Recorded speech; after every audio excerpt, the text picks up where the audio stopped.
In the many years she'd been working as an instructor in etiquette, Miss Edwina Dalrymple had advised everyone from the daughters of powerful members of the gentry to the daughters of obscenely wealthy merchants. She taught women who'd not so much as attempted a curtsy in their life the intricate and essential motions they required among the previously unfamiliar polite society. She'd written articles offering advice to young women new to the ton. She'd even written, although not sold so very many copies of, a manual with her instructions and advice meticulously laid out. In all the time she'd worked in her respective positions, however, she'd never entertained a duke and duchess.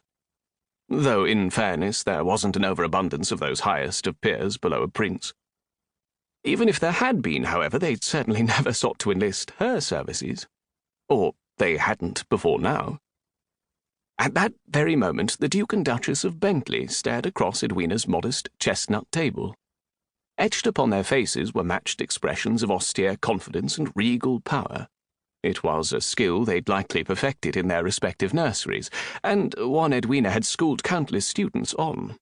And the Duke and Duchess also represented the closest Edwina had ever found herself to the dream she'd long carried of working among their vaunted ranks. 10 years.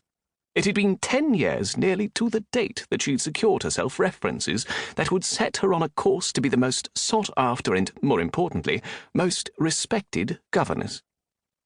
Folding her hands neatly before her, Edwina opted to train her focus on the Duke of Bentley. "You would like me to instruct your child?" Because really the matter of that out-of-the-blue request required clarification. A Duke and Duchess seeking her services... such an outrageous impossibility, one she'd only ever carried in her dreams. She discreetly pinched her thigh. No, she was most definitely awake. The Duke nodded. "That is correct. However, he is not a child in the traditional sense." Edwina sat up straighter on the upholstered armchair and waited for him to say more. "Your Grace?" she asked, seeking clarification.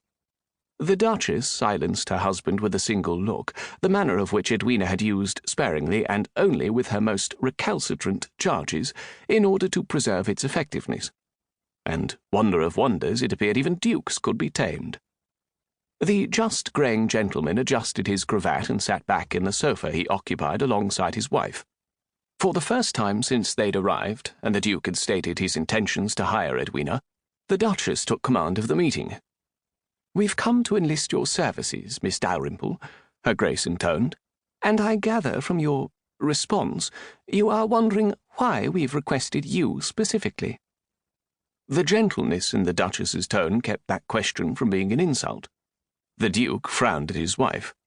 "We do not mean to offend you." His wife gave him another look, this one a wry smile that proved just as effective in silencing him.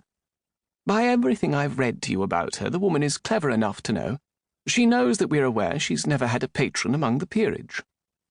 "That is correct," Edwina murmured, appreciating that directness and honesty. People of their station did not solicit her help, unless they had to. "I have never had a client who was born to the peerage." Once that truth had stung.